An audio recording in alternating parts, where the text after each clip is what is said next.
কিভাবে HTML ফাইলের সাথে টেলউইন্ড CSS ইন্টিগ্রেট করা যায়। সর্বপ্রথম ভিজুয়াল স্টুডিও কোড ওপেন করব।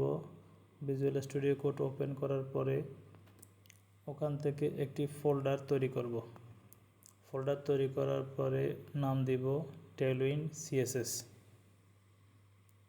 টেলউইন্ড CSS ফোল্ডারটি তৈরি হওয়ার পরে ওই ফোল্ডারের ভিতরে আমরা একটি ফাইল তৈরি করব। ফাইলটির নাম দিব index.html। index.html ফাইলটি তৈরি হওয়ার পরে আমরা গুগল ক্রোম ব্রাউজার ওপেন করব। গুগল ক্রোম ব্রাউজার ওপেন করার পরে ওখান থেকে গুগলে সার্চ করব টেলউইন্ড CSS। টেলউইন্ড CSS ওয়েবসাইটে যাওয়ার পরে আমরা টেলউইন্ড CSS এর ওয়েবসাইটে ক্লিক করব।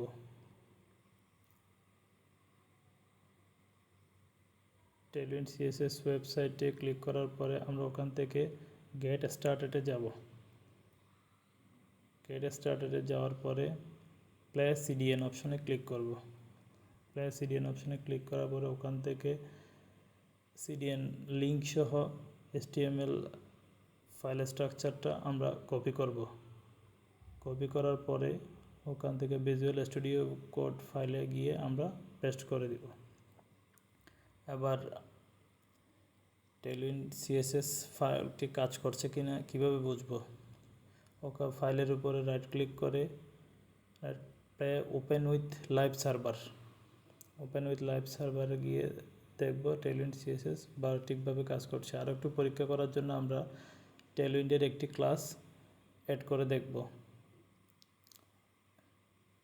ক্লাসটি হচ্ছে টেক্সট সেন্টার।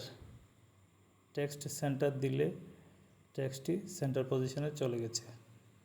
তাহলে আমরা বুঝতে পারলাম টেলউইন্ড CSS কীভাবে HTML ফাইলের সাথে অ্যাড করতে হয়। এভাবে HTML এর সাথে Tailwind CSS serial file add করে কাজ করা যায়। ধন্যবাদ।